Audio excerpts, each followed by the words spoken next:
The sky over Valoran 9 bled with streaks of emerald flame. From the upper reefs, coral towers once shimmered under twin moons, basking in bioluminescent peace. Now they collapsed into the Black Sea, ash and molten stone falling like forgotten prayers. The Valorans, a fragile aquatic race known more for symphonies than soldiers, fled into deeper waters. They had no weapons. Only voices. So they used them, sending a final broadcast. In desperation, we call. If you hear this, Terrans, remember mercy. The signal crossed voids once thought silent.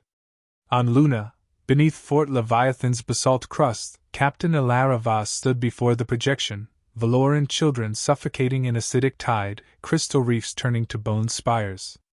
The chamber around her, once a war room pulsing with noise and tension, remained cold and still. 10 other officers watched the feed in silence, their expressions fixed in calculated disinterest. I've seen enough, General Marson said, voice gruff with disuse. It's not our war. They asked us. Elara replied, quiet but firm. They begged. There's a difference, he countered. They want Terran blood spilled for a cause that isn't ours. Elara's eyes didn't leave the screen. 1,000 years ago, Earth cried into the dark. No one came. Now they do. That is our war. A sharp breath echoed across the room. The admiral on her right shifted uneasily. You'd have us awaken the TRD fleet? Those ships have been dormant since the Crucible Accords. She nodded. They still float. And they're still Terran. Marson crossed his arms. If we move, the galaxy remembers. Bekrothan will retaliate. Others will follow. The era of peace dies the moment we unsheath the sword. Then let them remember why we forged it, Elara said. Her request passed. Narrowly. 1 vote. That was all she needed. In the days that followed, Earth stirred. Cryopods hissed open in subterranean vaults beneath Olympus Mons. Ancient war barges in Jovian orbit hummed back to life. Code Black AIs reconnected with weapons systems older than the species that had once feared them. Above Saturn's rings, the flagship Judgment of Earth emerged from stasis, its hull still scarred from wars few living remembered. Elara stood aboard its bridge, hands clasped behind her back as the lights flickered on one by one. Still fits you, Captain? Asked Lieutenant Kael'ren, her second in command. He had been a Crucible veteran, one of the last unbroken ones. Sharp eyes. Scars that weren't just skin deep. Like an old scar, she replied. Tight but earned. Dr. Vera Loon, the mission's ethics officer, approached. I hope we're not doing this just to remind the universe we still can. We're doing it because someone has to, Elara answered. Because no one else will. The Terran Interstellar Response Division reformed in silence. 12 warships. 600 personnel. 1 Valoran refugee, a medic named Athos, pulled from a drifting life pod weeks prior, now assisting with fleet biology compatibility. His presence brought an unease no one spoke aloud, but Elara watched him closely. He worked without complaint and moved like someone who had already lost too much. Preparations quickened. Helios mass drivers loaded. Event Rift grenades sealed and armed. The Goliath mechs, titanic humanoid machines used for planetary sieges, awoke with rumbling growls beneath lunar gravity. On the eve of departure, Elara called the crew into formation on the observation deck. She looked over them, not warriors bred for glory, but soldiers tempered by memory. I won't promise survival, she said. What I will promise is this: we do not burn for conquest. We burn for those who have no fire of their own. You are not just Terran. You are the last wall between extinction and silence. The silence after her words spoke louder than any cheer. Before they jumped into slipstream, Elara recorded a message, transmitted not just to Velora, but the galaxy itself. To those who hear this and do nothing, we will not judge you. To those who feed on the weak, we are coming. At the edge of Crothan-controlled space, in a dread chamber sculpted from chitin and bone, High Executive Zorth reviewed the transmission.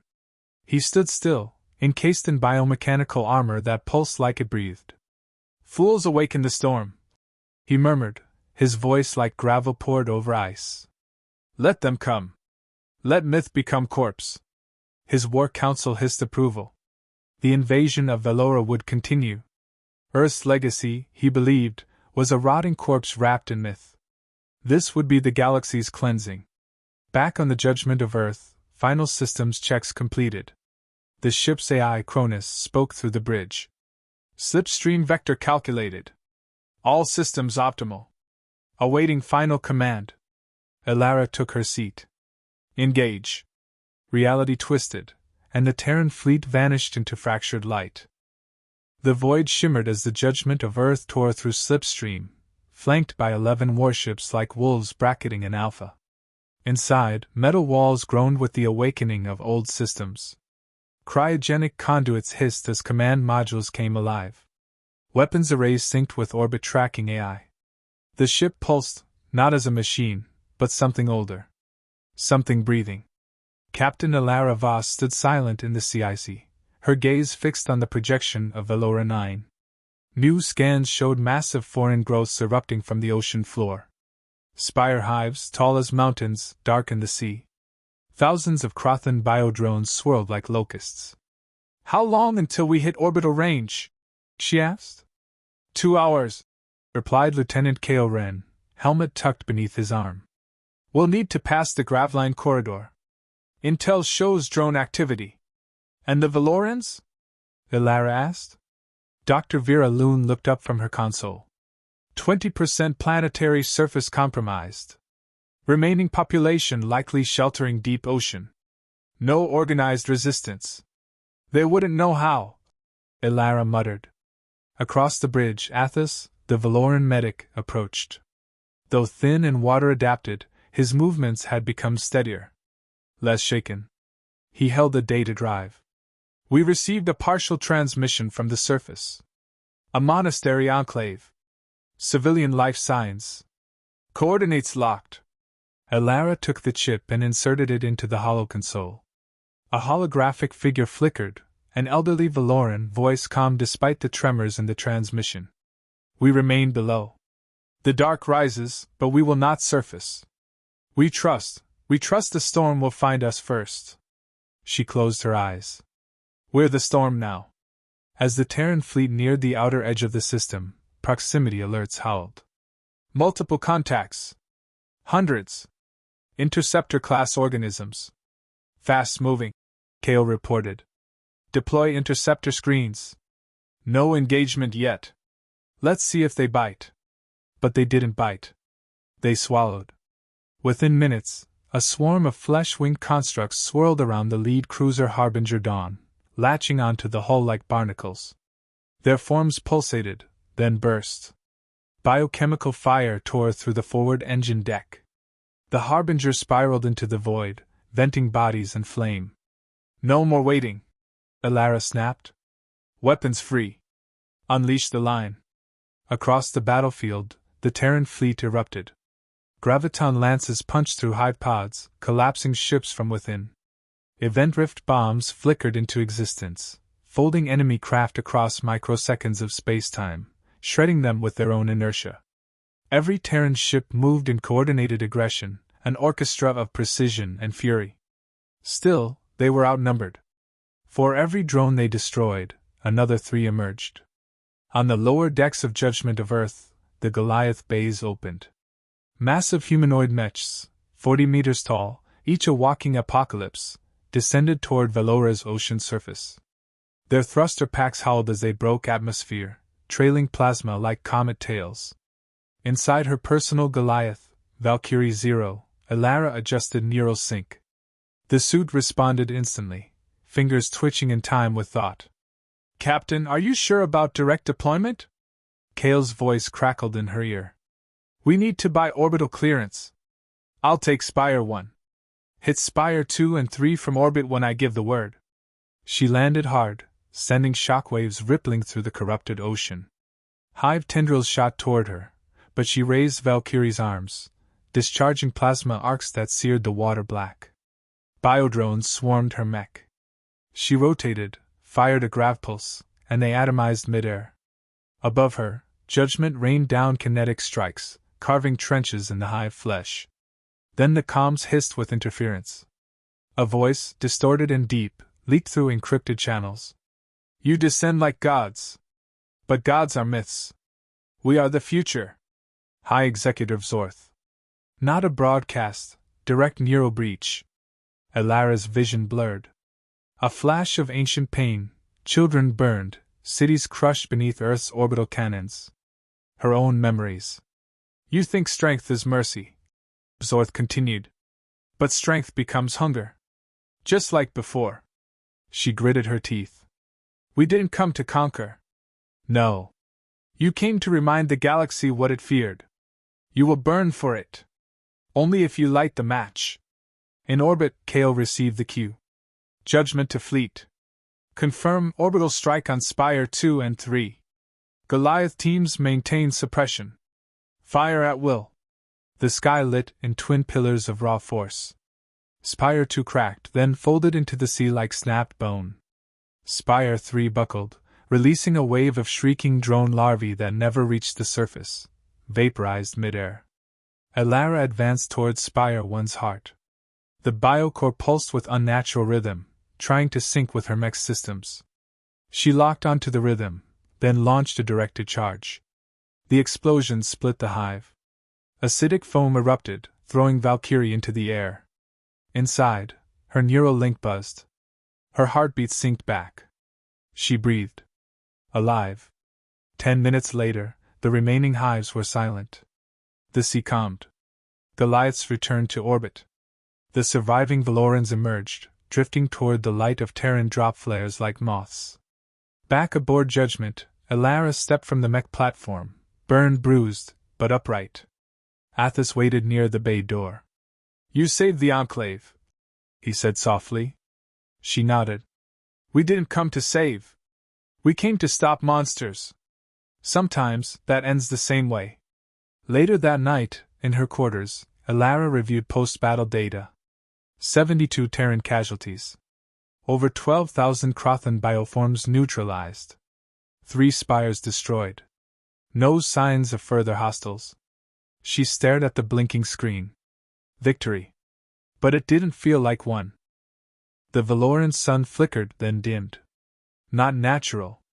From orbit, satellite scans showed it, a massive silhouette drifting between the star and Valora 9. It wasn't a ship. It was alive. The Crothan World Forge had arrived. A biological leviathan the size of a small moon, forged from planetary cores and bone, now hovered above the system. Its function wasn't destruction. It converted solar energy into parasitic bursts that twisted atmospheres, corrupted oceans, and rebuilt worlds into hive worlds. This is it, Kale muttered, staring at the data feed. They brought the apocalypse. Captain Elara Vaz studied the readouts without blinking. The World Forge had begun draining Valora's sun, its living veins extending miles into the corona. Within hours, the star would destabilize, and take the planet with it. Her voice was flat. This isn't retaliation. It's extermination. In the command room aboard Judgment of Earth, officers debated strategies. None viable. The forge was shielded by a self-healing biolayer dozens of kilometers thick. No conventional weapons could reach the core in time. Orbital strikes would only irritate it. Dr. Vera Loon stood silent by the holographic sun, watching tendrils grow across the corona. There's a way, Elara said. Her tone was distant, almost clinical. We pilot Judgment into the forge's interior. Detonate an event compression charge in its core. Use its energy against itself. Kale turned toward her. That's a suicide run. She didn't disagree. It's the only way to hit the nerve cluster and fold time inside the beast. If we collapse its internal structure while it's drawing stellar energy, the overload will rupture it. And the crew? He asked. Evacuate to the other ships. I'll take the helm. No, Kale said. We do this together. You don't understand, Elara replied. I'm syncing my consciousness with the ship's neural core. Manual control won't work. I have to stay linked. Until the end. Preparations moved quickly. The crew, though shaken, obeyed orders with silent precision. In the hangar, Kale approached Alara one final time. "You don't have to be the last martyr. There's always another way." She shook her head. "This is what leadership means, Kale. Not the orders I give, but the price I pay for giving them." His voice dropped. "We were supposed to bring fire, not burn in it." She managed the smallest smile. "I'd rather burn than watch the stars go dark." As Judgment of Earth accelerated toward the World Forge, the fleet formed a perimeter, buying her seconds with lives. Enemy swarms converged. Terran vessels engaged in full defensive formation, every gun blazing. Grav lances tore holes through the forge's defensive membranes. Drones swarmed and died. Still, the flagship pushed forward, scarred but steady. Inside the bridge, Alara sat alone, consciousness linked to Cronus, the ship's AI. Her body lay still, but her mind moved through the corridors of the vessel as if it were her own skin. Cronus spoke, voice calm. "Neural sync at 94%. Target vector locked." "Good," she said, thought flowing like electricity. "Let's take this thing apart." They breached the forge's outer membrane. Inside, the landscape twisted, pulsing walls, organic bridges, and rivers of molten marrow. The ship trembled. Internal systems sparked. Cronus faltered. Alara stabilized everything with thought, fusing her will into metal and wire. At the core, the forge's central node loomed, pulsing with solar energy, veins of plasma threading into its heart. "You think yourself eternal. A force," a voice hissed. "Zorth. But you are only noise. Echoes of a dying world." Alara responded with cold focus. "Maybe. But even echoes can shatter glass." She armed the event compression charge. Outside, the Terran fleet began pulling back. "Detonation in 60 seconds, Kale heard through his comms. His fingers curled into fists as he watched the flagship vanish deeper into the forge's gullet. Inside, Alara stared down the end. The core throbbed. The air shimmered. Reality around her bent as time compression took hold. She felt the moment slow, one heartbeat stretched across eternity. She thought of Earth. Not as it had been during war, but as it was after. Children playing under rebuilt skies. Cities rising from dust. A world quiet, healing. Her final words transmitted. "Let them remember. We lit the dark not with conquest, but with choice." Then, she was gone. The detonation tore the forge in half. The explosion didn't erupt. It collapsed, a gravitational implosion of warp time, folding the forge inward, crushing it beneath its own stolen power. From orbit, the Terran fleet watched as the massive creature unraveled into non-existence. The sun flared, burned briefly blue, then stabilized. The Lora 9 remained. Alive. On the Crothan command vessel Eschaton, Zorth reeled as the neural link with the World Forge snapped. Panic, real and raw, flickered across his features. "This cannot be," he growled. "She was supposed to be legend.